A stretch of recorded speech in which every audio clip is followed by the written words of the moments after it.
Depois de assistires esse vídeo, sempre que tu vires um carro elétrico na rua, vais te lembrar da República Democrática do Congo. Na última semana, Joe Biden, presidente dos Estados Unidos, esteve de visita oficial a Angola.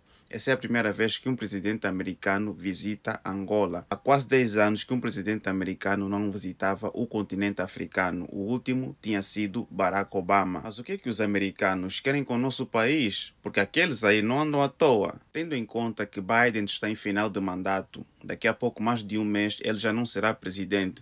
Então isso já nos revela a importância dessa visita.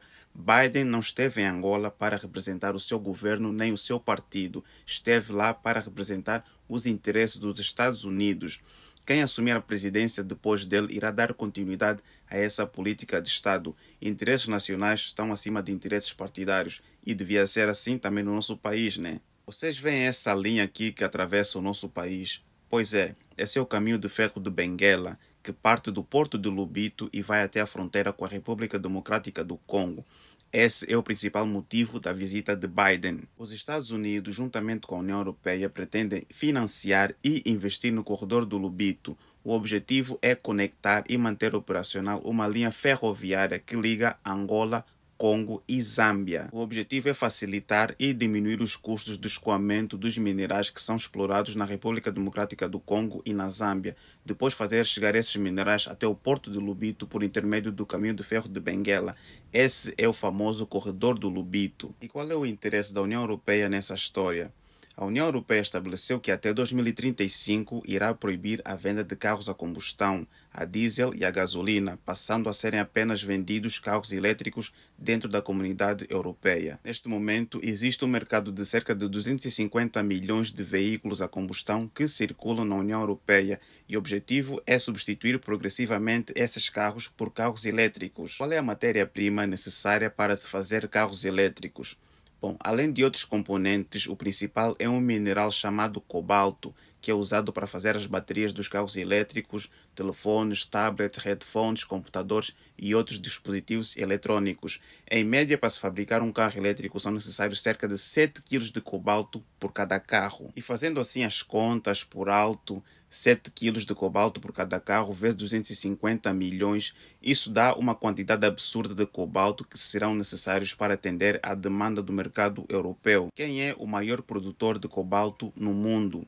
Exatamente, a República Democrática do Congo. 70% do cobalto usado no mundo vem do Congo. E além deles terem as maiores reservas, o cobalto do Congo é o de melhor qualidade em relação ao resto do mundo.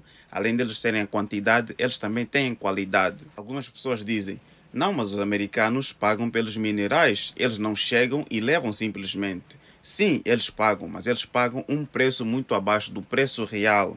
Basicamente, nessas negociações, quem manda é o comprador. Essas negociações não são feitas ao mesmo nível, elas são feitas de baixo para cima.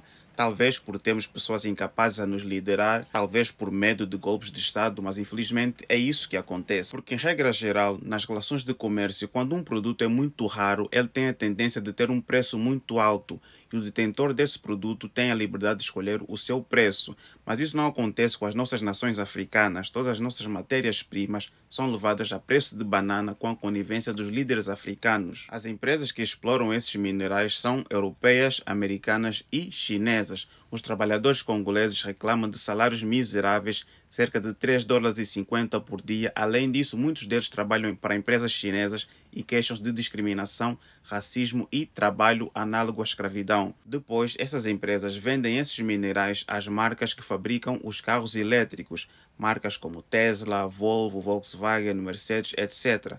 Algumas dessas marcas também já foram acusadas de comprarem também de mineiros artesanais, que muitas das vezes usam crianças como mão de obra. A Tesla, por exemplo, já se defendeu dizendo que não compra de mineradores artesanais, compra apenas de empresas de mineração. Mas então, a visita do Biden foi uma coisa boa ou uma coisa má?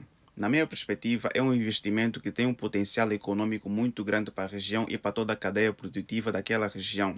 Vai criar muitos postos de trabalho certamente. Mas a questão é, que tipo de salários é que essas empresas vão pagar? Qual é o tipo de salários que essas pessoas vão receber? Salários iguais aos trabalhadores no Congo? Maus tratos, humilhações? Porque tudo indica que não será muito diferente daquilo que acontece no Congo. Qual é a diferença entre nós e o Congo? Outra questão, quando essa parceria deixar de ser vantajosa para o Estado angolano, será que o Estado angolano será obrigado a mantê-la? É que muitas vezes o Estado americano não interfere apenas no âmbito econômico, eles também tentam interferir politicamente às vezes. Será que com essa parceria o Estado angolano não está também a abdicar um pouco da sua soberania? Isso já aconteceu em Angola. Há 50 anos atrás, o governo americano estava a pagar mercenários para virem combater em Angola. Tem mais uma coisa. O interesse americano no corredor do Lubito não é novo. Vocês já ouviram falar daquelas bombas atômicas que os americanos lançaram em Hiroshima e Nagasaki durante a Segunda Guerra Mundial? Pois é, o urânio usado para fabricar aquelas bombas passou pelo nosso país, passou por Angola. Eles usaram o caminho do ferro de Benguela para fazer chegar toneladas de urânio que foram retirados do Congo, chegar até o porto de Lubito, e dali esse urânio foi levado de navio até os Estados Unidos.